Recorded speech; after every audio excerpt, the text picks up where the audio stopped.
Welcome to the Fitnatics. Today I'm here with Sabrina Gilbert, health coach and founder of Sabrina Now Wellness. Hey Sabrina, how are you? I'm good. How are you, Susie Q? I'm excellent and I'm ready to talk fat loss. Ooh, I think Today everyone's ready for that. exactly. Our topic today is the do's and don'ts of fat loss over 35. I'm in that category. I don't know about you, Sabrina, but let's talk about it. Let's do Oh, it. I'm turning 40 this year, so I'm definitely in that category. I'm turning 50 this year, so we're Woo! good. I have All things right, to learn. let's go ahead and get started. If you don't mind sharing with us a little bit about your background and experience. Yeah, so I am a health coach. I enrolled in the Institute of Integrative Nutrition, so I always take a holistic approach. So that's where my education is from. I'm also certified in a nutrition modality called Moderation 365, which I know you are as well. And it's just such a great tool. So I'm sure your audience is familiar. It's just such a great tool when people are trying to customize their nutrition and also step away from diet practices. So it's really one of my favorite things to teach. But those are kind of my credentials where I'm coming in as far as professional background. Excellent. So I know why I went forward with modification, or excuse me, moderation 365, and to the point where it's like certified and teaching it. What about it was like, oh boy, I got to do this. This is it. For me, it was because I did everything the hard way. Um, in terms of, so for your audience and anyone who's listening who is just like, who the heck is this girl? I came from the worst of the worst in terms of eating patterns, which is wild. Anyone who knew me before 2010 would be astonished that I'm a nutrition expert, specifically because I was the kind of girl who would eat a bag, like in a king size bag at that, of peanut M&Ms for breakfast and wash it down with a Mountain Dew. And that was breakfast. Your face. This is Wow. so right. Yes. Tell us though, hey, this is reality. This is why this works because we got to be real, right? Yeah, and I would, and then like from there, it was just more sugar on top of sugar. I might have a big cookie for lunch and a Starbucks latte, and then for dinner, somewhere around 11 p.m., I'd roll into Taco Bell, and I was such a regular there that they knew me by my car. So they would see my car coming up in the drive-through and legit be like, "Oh, you want your regular?" They didn't even know my name. They're like, "Oh, the mini's here. She's chicken quesadilla and nacho supreme, no sour cream. She's here." Man, that's extreme. Yeah. Yeah, so I have really bad eating habits. So anyone who's living in the drive-through who is like, I can't see myself getting healthy yet. I just telling you, there's a light at the end of the tunnel. I went from that into what I think most of us do, which is the like, tell me what to do phase, where I started doing these workout programs. One of my first in 2010 was P90X.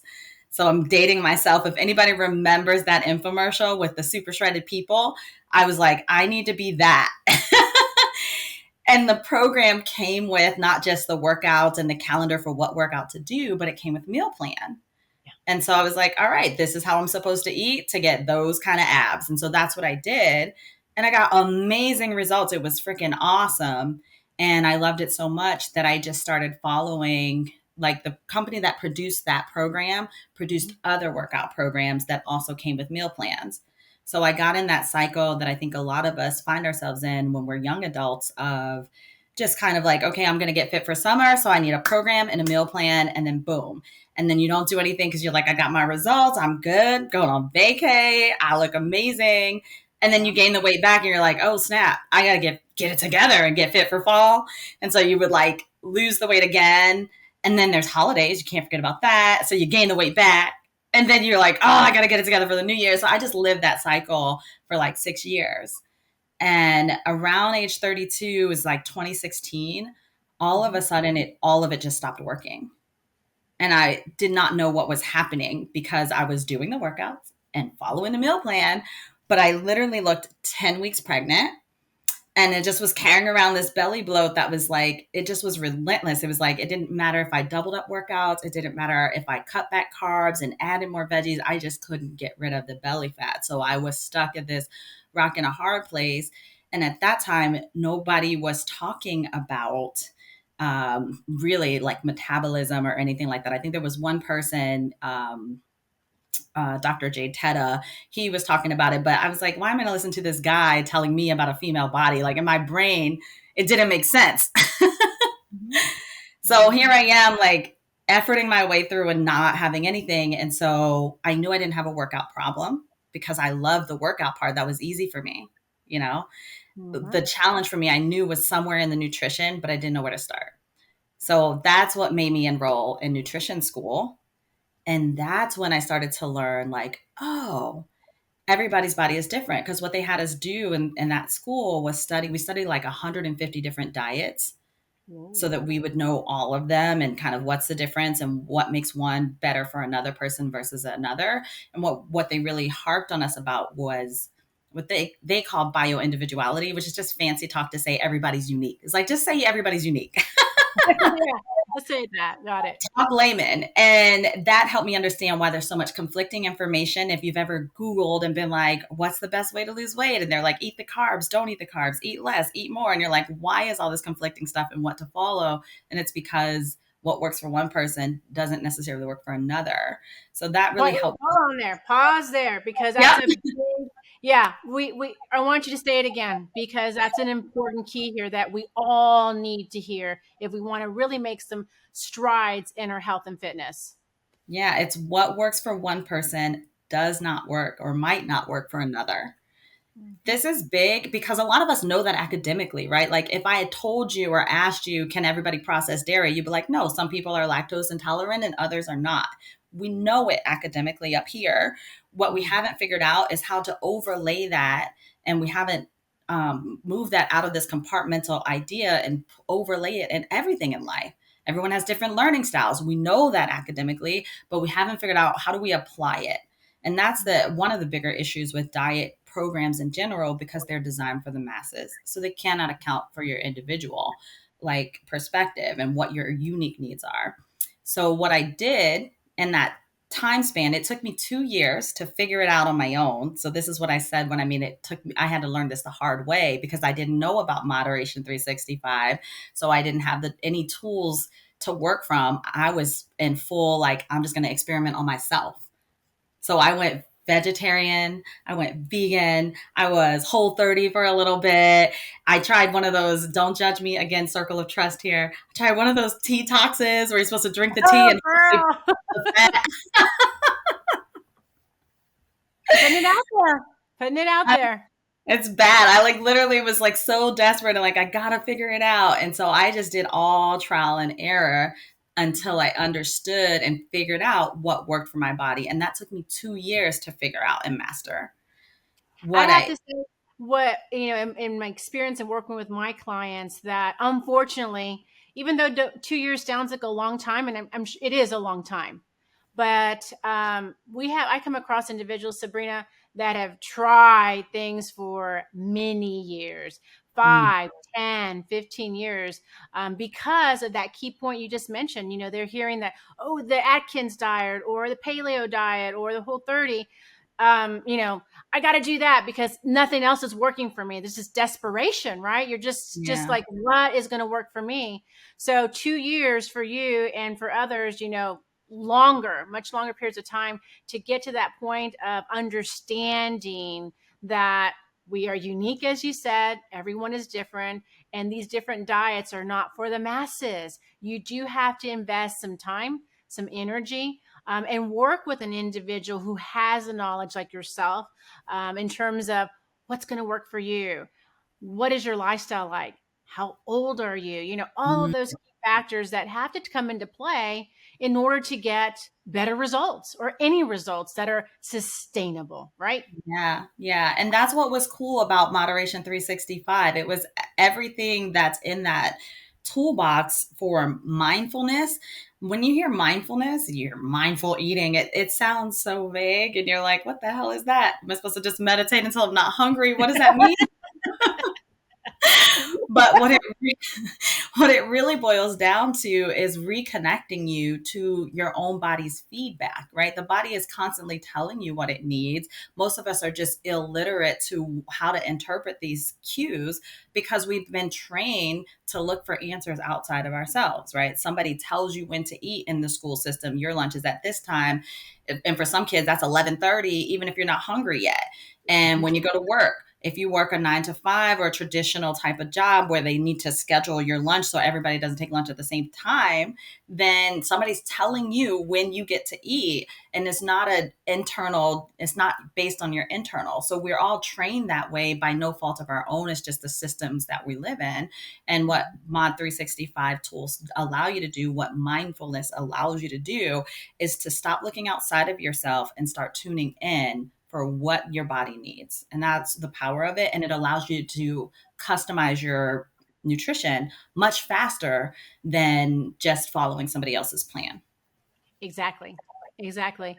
And I feel that sometimes that challenge with Moderation 365 is, and you may have had that experience with clients, is at first is like, it's not the sexy diet. It's not the trendy diet. It's not, like I got to go to extreme and not eat, for 10 days. And then, it's not that at all.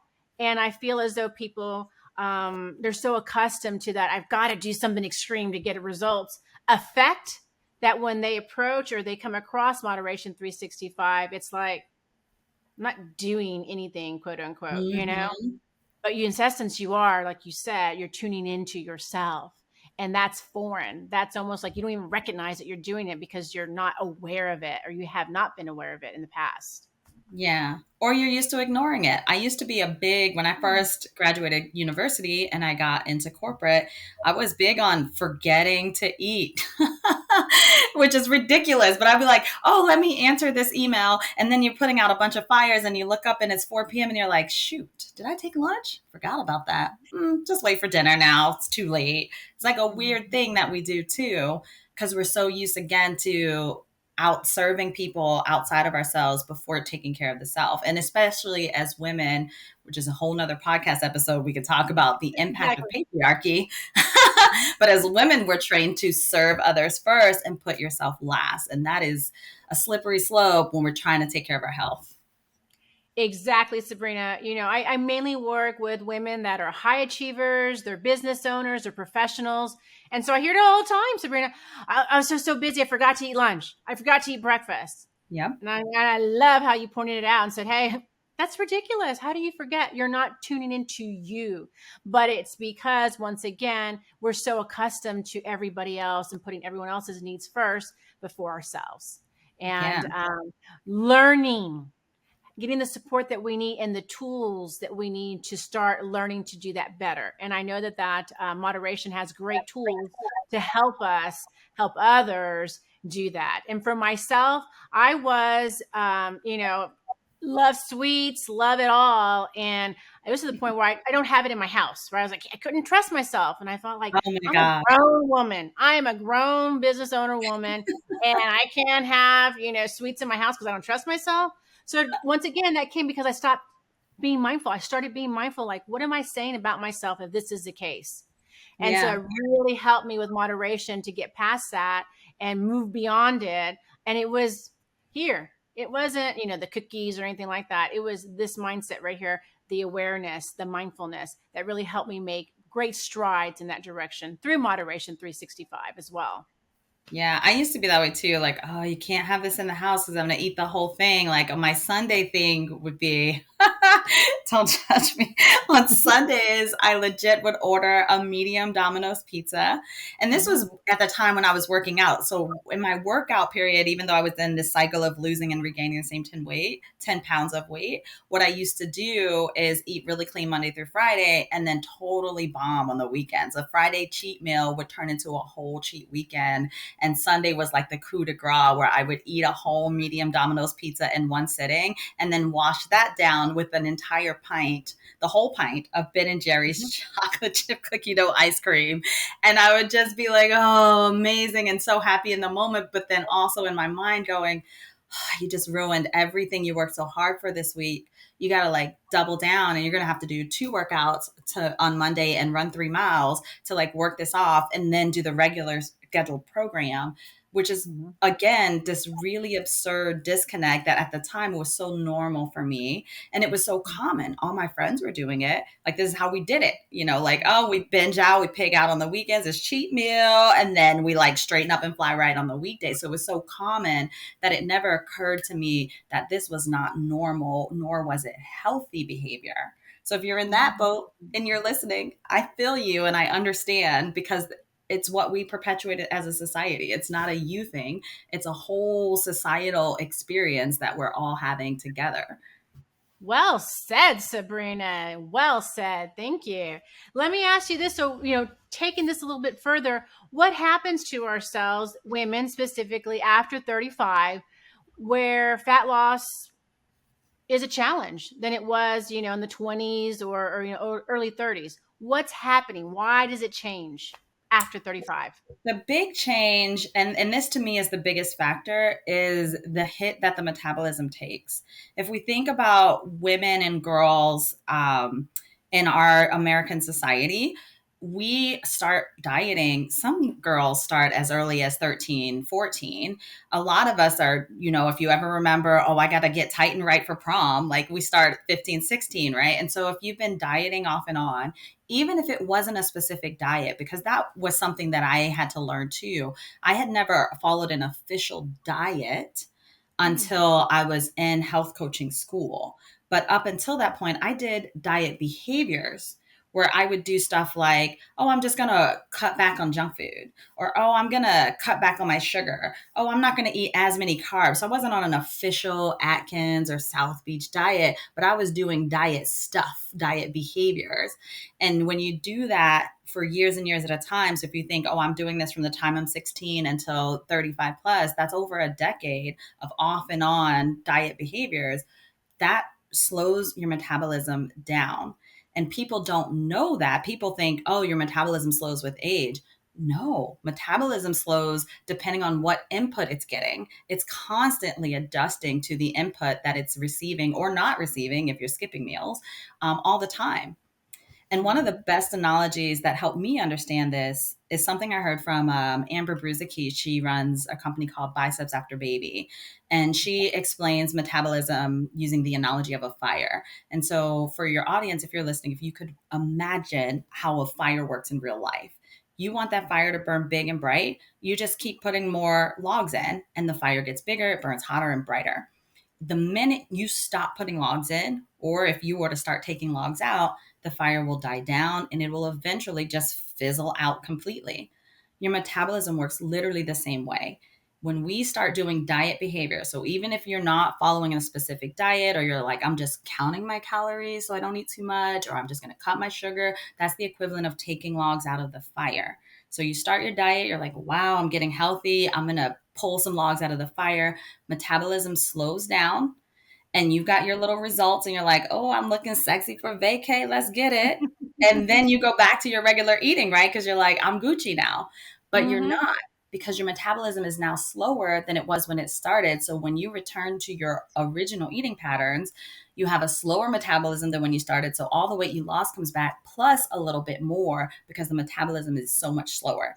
Then in your mind, you're going, oh, I got to get it together. I got to tighten up. So you have this little tiny fire that you start taking even more logs out. And all of a sudden, everything that used to work for you in your 20s doesn't work anymore, because your metabolism is leveraged. It's damaged. It needs to be reignited first and foremost before you do anything else. Otherwise, all your efforts are going to be for nothing. You're just spinning your wheels.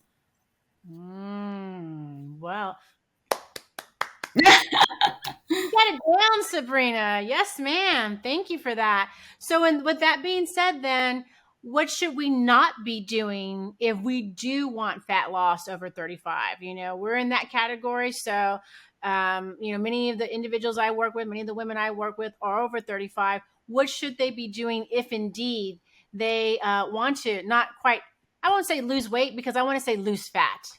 Because Mm-hmm. when we say lose weight, that's water weight, that's muscle. We don't want to lose our muscle, right? We want to lose fat. We want to get rid of that fat. So, what should we not be doing if we're over 35, if we indeed we want fat loss? So there's a few things to not do. And one of the big ones that comes to mind is this idea of just relegating it to calories in versus calories out. It's just not the full picture. So if all you're doing is, I'm just gonna watch my calories, and if you're at the 1200 or even if you're at 1500 calories a day mark and you're like, that's what my fitness pal or whoever spit out for me to do to lose weight, that's only going to help you lose weight, right? If we're trying to achieve fat loss, that's a different ball game, and it's more than just calories in versus calories out. One of the things that I always tell my clients to not do or to avoid is any nutrition behaviors that's going to put the body under stress. And that's tricky because a lot of people, I think about what you said, your audience is a lot of high powered corporate women. You work well under pressure because you're used to being in it. So you might not perceive yourself as being in stress. You're like, no, I'm cool. I'm never stressed. I just handle my business. I'm sure you do, which is awesome. But I'm also going to guess your physiology is under stress. So when I say nutrition behaviors, people think of that as just eating, but I'm always coming from holistic perspective. Are you getting enough sleep? Are you having good work life balance? Like, can you turn it off? Or when you're home with your family, are you checking work emails? Are you able to are your workouts in balance? Or are you just doing crazy killer cardio and crazy hit workouts, which don't get me wrong, I love me a good hit workout, but it is a stressor on the body. Why this is important is because when the physiology is stressed, when the body is stressed, even if it's not mental, emotional stress is not keeping you up at night, your body is stressed, all your fat burning behaviors shut down because as far as your body is concerned, you are in survival mode. And in that space, that's not a time, it's not safe for your body to release fat. So you won't. You'll just hold on to it and do the actual opposite. So we focus a lot of our time in my practice on getting ourselves and getting my clients out of survival mode, getting much better balance in life in general so that the fat loss can happen.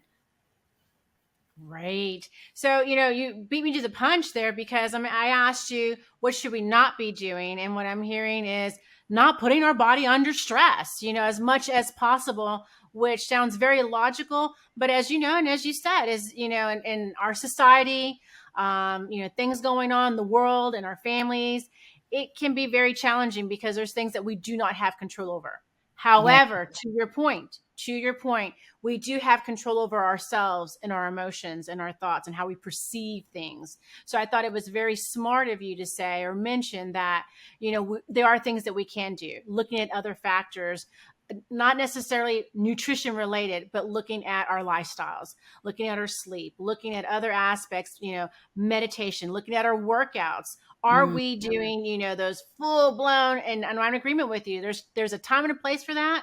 But if we're already under stress all the time, that's not the appropriate workout if indeed your goal is fat loss. Is that right? exactly. You got it. So, if you can share with us one tool or strategy that we could implement right now if we are looking for some fat loss and are over 35 years old. My favorite thing and probably the easiest thing for anyone to achieve is to use a tool called carb coupling. It's super simple. It's literally just anytime you're going to have a carb, you're going to pair it. I always say, like, put your carb on a date. You're going to pair it with either a protein or a veggie. That's it. And so let's say, for example, your go-to snack is at 4 p.m., all that's in the vending machine is chips. Great, eat the chips, but can you pair it with beef jerky? Can you grab a muscle milk to go with it? Because if you have a carb by itself, you're likely to have a blood sugar spike, which is stressful to the body. So, again, we know the stress happens, all of our fat burning is not happening anymore.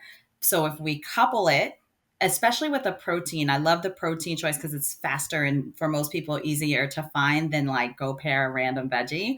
So, the protein is a really easy one to pair with. What you do is you slow the rate of absorption of the carb So you get your fix that you want. The protein's there as like a buffer. Think of it like the bouncer at the club. You ever go to a club and you stand in line and the bouncer is making it take twice as long to get in because he's checking everybody? That's what protein does. He's like, let me check this carb. Okay, body, you can have it. You can go in it. It just lets it in little by little. And so that way you avoid the blood sugar spike. But the other thing that's super cool about having the protein with it, that's like a sneaky side effect, is that it helps you eat less of the carb by default without fully restricting because it makes you feel so much fuller, right? Like if I said, could you eat a dozen of fresh Krispy Kreme donuts that just came off the conveyor belt with the hot glaze on it, you would probably be like, yes, I could smash those in one sitting, right? But if I took you to Ruth Chris and I was like, okay, can you eat 12 steaks in one sitting? No matter how bomb they cook it, how juicy it is and tender, I guarantee you're not getting through a dozen of those in one sitting. It's just not happening. Number one is too much chewing. my mouth, my mouth is tired just thinking about it. Number two, you're going to be full by like a steak and a half, depending on your stomach capacity. So you're naturally creating satiety. You're getting the thing you want, which is the chip. Maybe you're having a salty craving, but you're also getting more satiated. The benefit of this is not just, oh, I'm eating fewer carbs, but it has a ripple effect. When we are satisfied at one meal, that impacts the choices that we make, and it makes us more likely to choose the healthier option on the next meal. You've never gone into a meal where you were like super starving and been like, yo, I cannot wait to get some kale. That's not a thing. When I'm starving, I don't give a hootie cootie about no veggies. But Mm-hmm. if I'm satiated, if I'm coming to the table and I'm not starving, I'm just like, I could eat. I'm more likely to choose the healthier option because I'm not starving. So there's a lot of benefits of this carb coupling tool that happen that have a ripple effect. So if you don't do anything else, you're like, I'm not going to learn to read no nutrition labels. I don't know what she's talking about stress. My life is go, go, go. I can't even imagine like slowing down. Then just do Mm-hmm. this. Just whenever you're having a carb, put it with a protein, eat them together, and watch the magic happen in your life. Awesome. You said it. You said it. Now, with regard to that carb coupling, are you suggesting or recommend that anytime, like it's for a snack or it's for breakfast, lunch? You're saying it doesn't matter, right? Just whenever you're wanting that carb, couple it with preferably with protein, but also can be a fat as well. A fat, a veggie, anything. It needs a date. And that's anytime. You're right. So you think about a traditional American breakfast on the go, might be I grabbed a coffee and a pastry. Can you get some protein with that? Can you add 2 hard-boiled eggs on that to go list with it? Most of these stores sell it. Like when I'm in Starbucks, I know they have hard-boiled eggs in the cabinet. I'm gonna get me a warm butter croissant because it's bomb. I'm gonna get a regular tall white mocha because it's my favorite, and I want the whipped cream because I'm about that life. But I'm also gonna have a couple of eggs so that everything is balanced out. So yeah, anytime. Wonderful, wonderful. Now, Sabrina, tell us how someone can work with you, what type of service you provide. Do you have any programs going on right now that you'd like to share? Yeah. So right now at this moment, I actually don't have any one-on-one slots open is what I normally am doing. But I am opening a group coaching program called Ignite Your Metabolism in March. And so it's going to be using the Mod 365 tools, teaching people how to read their body cues so they can customize their nutrition and heal their metabolism like we were talking about. So if anybody wants to learn more, probably the easiest way is just join my VIP email community. That way you'll be the first to know because my email community, those are like my close circle of trust, my fans. I give them a lot more things than just on my social media. So you can join that community at bit.ly/get free strategies. I'm always sharing tangible tools like the carb coupling that you can do even if I'm not having a program. I just want people to have actionable steps and things they can do so they're not struggling like I did for that 2-year window.